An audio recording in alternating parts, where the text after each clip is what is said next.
저는 서울성부병원 승재호고요.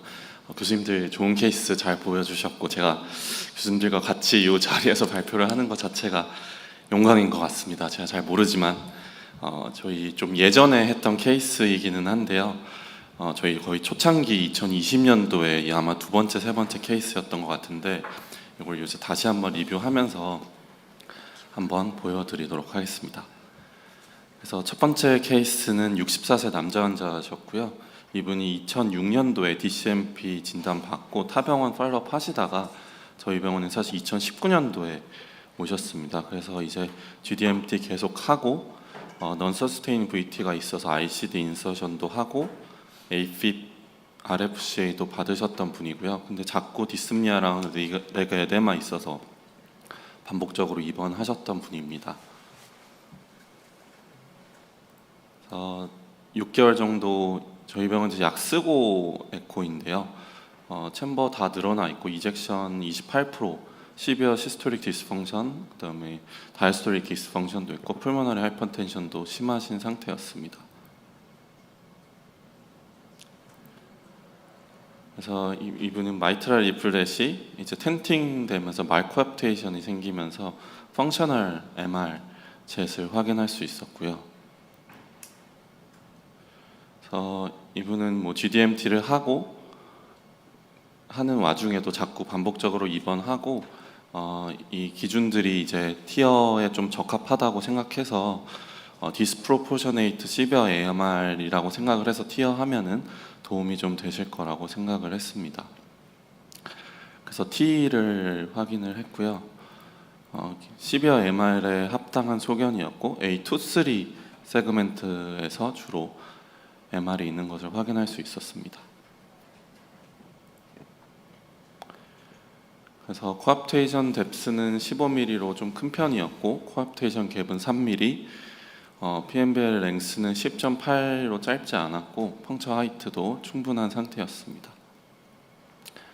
그래서 티어에 합당하다고 생각해서 저희가 진행을 했었고 이게 사실 그때 2020년도 했던 거라 저는 사실은 제너레이션 3로 했었던 건가 했었는데 저희 우리나라에는 아마 제너레이션 3가 없이 2에서 4로 넘어가서 그 당시에 제너레이션 2의 NT로 밖에 할 수 없었다고 하더라고요.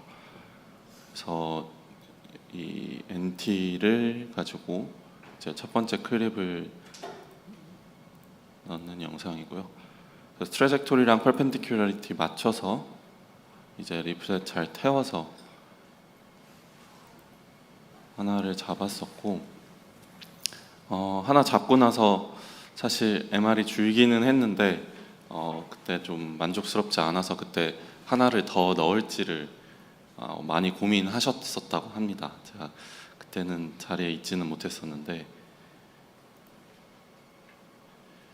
일단은 하나만 넣고 끝낸 상태였고 프리포스트 봤을 때 시비아 MR이 마일드 투 모더레이트 MR 정도로는 좀 감소한 상태였습니다.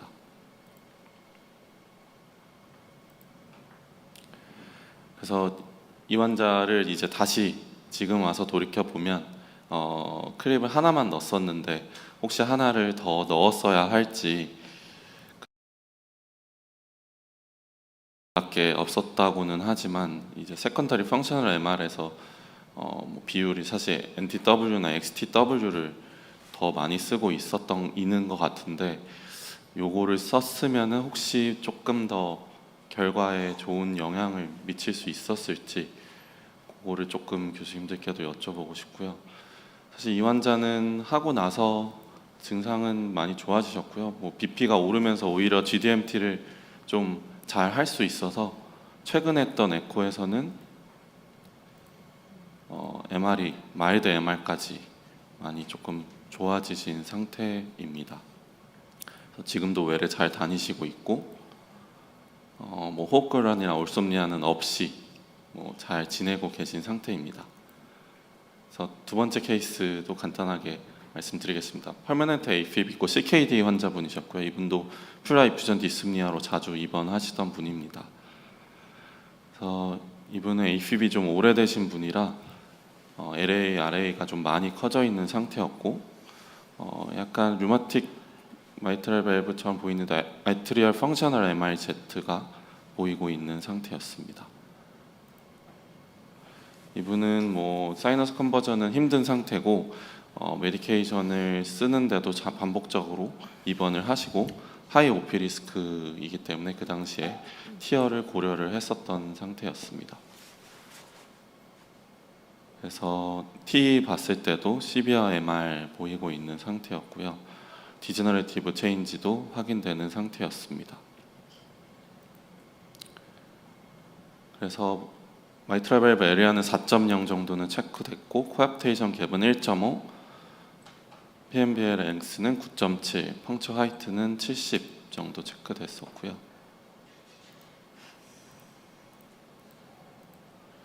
그래서 septal 펑처 하고 일단 그 당시에도 이제 제너레이션 2의 NT 클립이었는데 일단은 하나를 잡았습니다. 네, 잡고 나서 사실 MR이 아직도 많이 남아 있고 그때 프레셔 그레디언트가 7, 8 정도 체크됐었어 가지고요. 그 당시에 또 두 번째 거를 어떻게 할지 고민을 많이 하셨다고 들었었고요. 두 번째 거를 이제 그래서 넣기로 하고 마찬가지로 이제 잡았는데 프레셔 그레디언트가 거의 10 정도까지 체크가 되었던 상태입니다. 일단 2개 넣었고요. 2개 다 했고 MR이 처음보다는 줄었지만 여전히 좀 많이 남아 있는 것 같습니다. 이분은 그래서 프리포스트 보면은 시비어 MR이 뭐 모더레이트 MR에 이제 MS 모더레이트 MS도 확인되는 상태였고 이 환자도 2개의 클립을 넣지 말았어야 되나 라고 고민이 되는 상태입니다. 그래서 뭐 혹시 이거를 지금의 클립으로 하면 또 다른 결과를 줄 수 있었을지, 그리고 뭐 아까 얘기해 주신 것처럼 세컨다리 MR에서 이 밸브 그레디언트가 이런 예후에는 유의미하게 영향을 주지 않는다고 나온 결과도 있는데 그러면 MR을 더 줄이는데 노력을 조금 더 했었어야 될지 그거를 교수님들께 좀 여쭤보고 싶습니다. 이분은 사실 예후는 안 좋았고요. 뭐 이퓨전 이데마 계속 있어서 해결이 좀 안 되시다가 한 1년 정도 계시다가 익스파이어 하셨습니다. 이분은. 네, 이상 발표를 마치겠습니다. 케이스 감사드립니다. 혹시 이 케이스에 대해 질문이나 코멘트 부탁드립니다. 저 2 케이스 전부 2020년에 저희가 아주 초창기에 했던 케이스거든요. 저게 그 2번째 케이스는 아마 저희 병원 2번째인가 3번째 케이스일 것 같은데 클립을 하나 할까 2개 할까가 아니라 저 케이스는 사실 하지 말까 할까를 결정을 해야 되는 그런 케이스고요. 당시에 뭐 제가 그때 뭐 공부가 부족해서 에이트리얼 펑셔널 MR 뭐 이런 거 타입을 구분해서 해야 된다라는 생각도 못했을 때였고 그냥 시비어 MR이니까 클립으로 잡아볼 수 있을까만 생각했던 그런 케이스였고 사실 지금 보면 저 환자는 에이트리얼 펑셔널 MR에 LA가 엄청 커져 있고 또 햄스트링 타입의 포스테리어 플랫이 당겨지는 그런 타입의 에이트리얼 펑셔널 MR이기 때문에 클립으로 치료를 하겠다고 지금 같으면 선뜻 이렇게 나서지 못했을 것 같은 그런 케이스입니다. 그리고 이제 저때 또 간과했던 부분이 이제 라이트 하트 캣으로 pH를 확인을 했어요. TR이 굉장히 동반이 돼 있었기 때문에 pH가 확실하게 뭐 바스큘라 레지스턴스라든지 이런 거를 평가를 하고 시술을 결정을 했어야 되는데 그러지 못했다는 아쉬움이 있었던 케이스고요. 사실 저분이 이제 저희 부정맥 선생님한테 오래 다니시던 분인데 레이트만 맞춰주면 환자 숨 쉬는 거 훨씬 편해지는데 왜 클립을 해가지고 더 힘들게 만들었냐고 욕을 많이 먹었던 그런 케이스였던 였습니다. 그리고 첫 번째 케이스는 뭐 제 기억에 그때 저분이 ICD 리드를 RA랑 이렇게 가지고 있어서 원하는 자리 펑처를 저희가 경험이 없어서 하기가 너무 힘들었던 케이스였던 걸로 기억이 됩니다. 그래서 펑처 사이트 잡으려면 RA의 리드랑 RV 리드랑 이렇게 셉툼을 이렇게 가로 막고 있어가지고 그 위치 잡기가 힘들었고, 간신히 펑처를 해놓고 났더니 이제 디바이스를 밀어 넣어야 되는데 이게 생각보다 크기가 크기 때문에 그 리드들하고 문제가 생겨서 굉장히 이제 디바이스 넘기고 잡고 하는데 시간이 오래 걸려가지고, 뭐 지금 봐서는 MR이 조금 남았으니까 하나 더 할 수 있지 않겠냐라고 생각할 수 있지만, 당시에 이제 오퍼레이터하고 저하고 너무 지쳐서 더 할까 말까 하다가 좀 여기까지 하고 지켜봅시다 했는데 의외로 경과가 좋으셔서 지금까지도 환자분 해피하게 외래 다니시는 상황입니다. 그래서 사실 뭐 시술 전에 저 두 환자가 시술 후의 결과를 예측할 수 있는 인자를 알 수 있었더라면 좋았겠지만, 뭐 그렇게 뚜렷한 건 없지만 하나 말씀드린 건 이제 ATR 펑셔널 MR, PH가 있었던 환자, 또 햄스트링 타입이어서 포스렐 리플렛 잡기가 쉽지 않은 환자, 이런 환자를 좀 신중하게 접근을 해야 된다라는 그런 교훈을 얻었던 케이스였던 것 같습니다.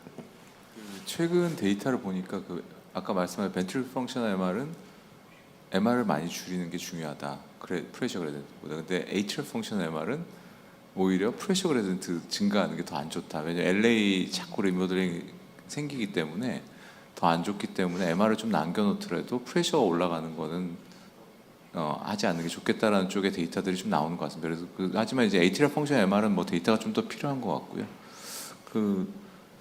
아주 흥미로운 케이스를 잘 발표해 주신 것 같습니다. 제가 놓친 것 같은데 두 번째 케이스 그 베이스라인 마이트럴 밸브 에어리어가 얼마였죠? 이게 좀 생각보다 더 많이 올라간 것 같아가지고 하나 잡은 다음에.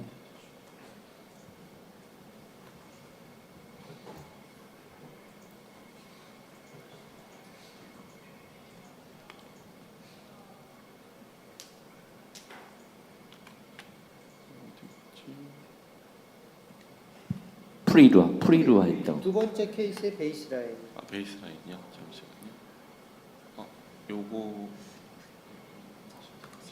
4. 네.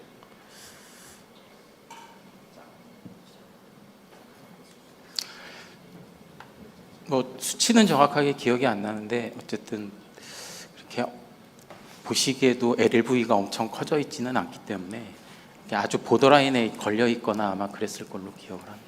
근데 저는 이 두 케이스가 다 우리나라의 이게 현실을, 그러니까 특히 두 번째 케이스 우리나라의 현실을 잘 보여준다라고 생각하는데, 이제 LA가 이렇게까지 크면은 뭐 저는 오히려 신기한 게 생각보다 이미지가 되게 좋네, LA 크기에 비해서, 이런 생각을 했고요. 그리고 첫 번째 클립을 저걸 어떻게 잡았을까? 지금 이거 보면 들어올 때도 이거 에어타 허거이고 이 뭐 잡기가 뭐 만만치가 않았을 것 같다라는 생각이 드는데, 뭐 결국은 설득해서 환자가 하겠다고 하는 사람들은, 이런 환자분들이 대부분 하겠다고 하지 다른 사람들은 안 하겠다고 그러니까 이게 좀 어떻게 보면 우리나라의 지금 현재 한계라는 그런 생각이 들고, 첫 번째 케이스는 생각보다 저희가 GDMT를 못 해가지고 리미테이션이 생겨서 뭐 크레아틴이 올라간다든지 뭐 등등 해가지고 약을 충분히 못 쓰는 환자인데 MR만 조금 어느 정도 충분히 줄여주고 나면은 완벽하지 않더라도 그 다음에 약 잘 쓰면서 굉장히 또 환자가 좋아지는 케이스들도 좀 있어가지고 뭐 약간 컴프로마이즈는 어느 정도에서는 해야 되지 않나, 그런 생각도 좀 해봤습니다.